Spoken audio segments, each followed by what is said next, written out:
Okay, good afternoon, everyone. And in my head, I can hear you all saying it back to me. I hope you're saying it at home, just like the good old days. But just want to start off this video by saying I really do miss you all, miss your smiling faces and having our off-task conversations or talking about math. I hope you guys have been doing okay, staying at home, taking care of yourself, both mentally and physically, finding things to do and making the most out of this time. I imagine this e-learning has been challenging. It's hard to find motivation to do work when you're not given grades or have your attendance taken or anything, but I really do appreciate that you guys have been engaging and would like to reward you all with something fun to do next, as promised. But overall, I hope this has been going, better than you expected. Please reach out to me, email, Google Classroom, whatever it is, with any questions or just to say hey, because I really do appreciate it. So what you're looking at right now is an example of the Desmos Art Project. A student from last year made this Chromebook, which should look familiar. Hopefully this looks like a good digital representation of what you're all looking at right now. Just to show you a few more, here's one from, I think, 2 years ago, and then another one from 3 years ago. I'm showing you these as something to set the bar. These are the winners from each of my classes the last 3 years, and I even think all 3 of them won the overall competition between all the 2 Algebra Honors classes. So you guys as a class have some big shoes to fill, and I hope you're all up to it, and not only up to it, but excited for it, because this really is going to be a fun project, especially if you get into it. So this video, I just wanted to kind of show you what the project is going to be, and then show you a few things on Desmos that may help you get to that final product. So first and foremost, there was one shape that we haven't talked about this year that I wanted to give you the equation for, because it's a very commonly used shape in the Desmos Art Project, and that is a circle. So you may have looked at circles in geometry, you may have not, but the equation for a circle in general looks something like x squared plus y squared equals the radius squared. Okay, I'm writing this in kind of just its general standard form. Obviously, you'd substitute numbers in to get an actual circle. So let's say your radius is 5, then radius squared would be 25. So this is how you would make a circle with radius of 5. Okay, or if you want to make a circle of radius 9, you would type in 81 there. That's going to make it bigger. Or if you want a radius of 2, then you type in 4 for 2 squared, and it would make it smaller. Okay, as you all know, transformations are how we shift things from left, right, up, down, etc., etc. So I could do that to this. If I want to move it on the x-axis, I'd add or subtract something from the x. So there you go. I moved it to the left 3 by adding 3 to the x. I could do the same thing for the y. Move it up or down. You will notice that y minus 1 actually moved it up 1. So you guys can play around a little bit with that transformation, but I just wanted to show you how to make a circle. Okay, and you can transform that however you want. So again, it's some sort of x squared plus some sort of y squared equals the radius squared. And let's say you want to turn that circle into an oval, okay, or what we call an ellipse in the math world. You would then, essentially want to stretch out your circle. So you can stretch it horizontally, you could stretch it vertically, or compress it horizontally or vertically, and that would give you the oval shape. So, what you think in your head is exactly what you're going to do the equation, is you want to stretch either the x or the y coordinate or compress it. And how do we do that? Well, we multiply the x and the y by some value. So if I throw a 3 in front of that x, okay, you can think about what's happening there. Or I can throw 1/2 in front of the x, see what's happening there. And I can play around with this. And again, the goal of this video isn't necessarily to teach you exactly, the equation for an ellipse or for a circle. It's just to give you some tools that you can play around with for your project. So just kind of take a moment to observe what is happening there as I add the different values. Okay, so that's how you're going to make either a circle or an ellipse, or you call it an oval. Next most commonly used skill is, what if you don't want the whole circle, you just want to see like this bottom portion that I'm highlighting here. Okay, in order to do that, you either want to restrict the domain or restrict the range. So either you want to restrict what x values you're seeing of the circle or what y values you're seeing.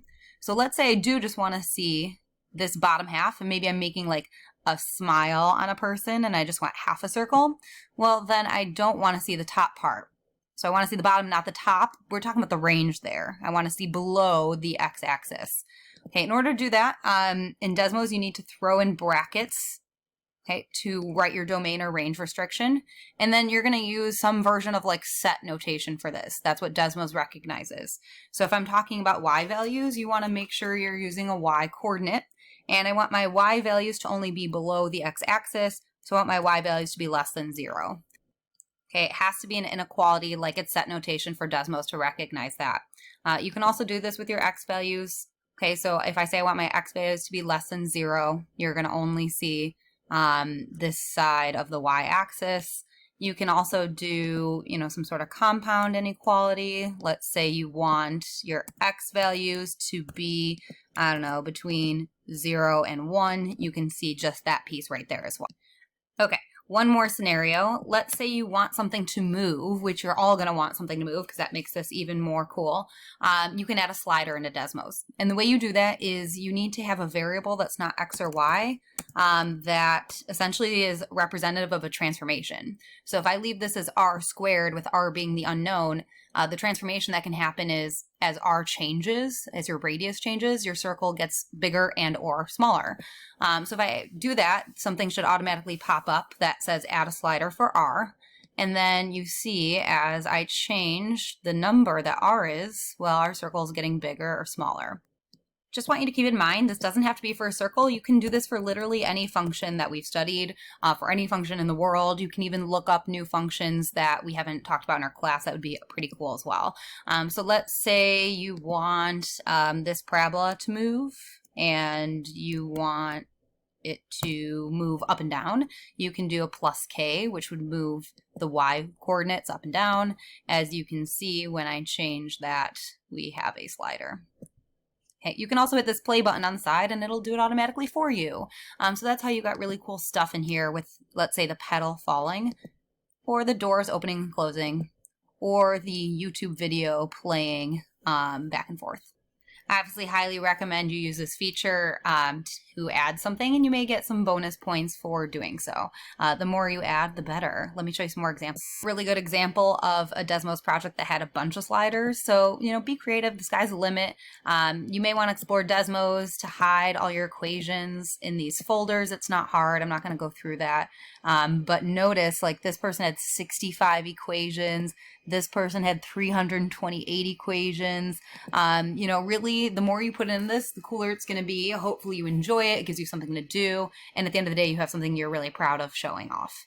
Next thing I want to show you, and I know there's lots to be shown, so if you have any questions about this project throughout, please email me. But giving away artist secrets here, most of these were created by embedding a picture and tracing it into Desmos. So here's one I've been working on that I hopefully will be finishing while you're all doing this project. As you can see, I traced this clip art picture, and I want to show you how to do that real quick. So if you hit this plus sign, you can just add an image. And that's where the folders are, by the way. And you can add words and all that other good stuff with that plus sign. So that's pretty straightforward, but it's a good idea if you're trying to make something specific to embed the image you want and then to trace it. I do want to warn you that that can get very time consuming because, as you'll see, in order to trace it, I had to use like tiny little equations and all different kinds of transformations to make that happen with really small numbers.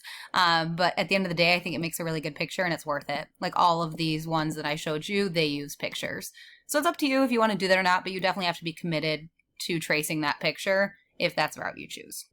Last thing really quickly, you can change the color of any of these by holding this circle down that's to the left of the equation. You can change the color of that and the style. Okay, so you can make it a dotted line or a solid line. And if you want to shade something in, you need to use an inequality for that. Okay, so let's say I want to make a circle that's x squared. I'm just throwing something in real quick. Plus y squared equals 25. Okay, you're going to get this circle right here. If you change that to, whoops, what am I doing? If you change that to an inequality, it's going to shade it because now you have all the answers for the x and y values that are less than 25 rather than just the circle of values. Okay, so that's where I get the shading in these circles or ellipses down here. So those are all the Desmos tips and tricks I have for you. If you guys come across any questions, things you're not sure how to do while you're making your picture, please email me or, you can Google it. There's all kinds of help out there. But most importantly, have fun with this. It is a really fun project if, you get into it. I'm really looking forward to seeing all the things you guys create. And most importantly, you guys will be able to get credit for all this hard work I know you're going to put in, because the Act of God days are over after today, and I will be able to give you guys credit in the gradebook for this. So that's why I saved it for now. So I expect to see lots of amazing things from you all, and hope to hear from you guys during this project. Or during the rest of this remote learning time. Okay, stay well and have a good rest of your day. Bye-bye.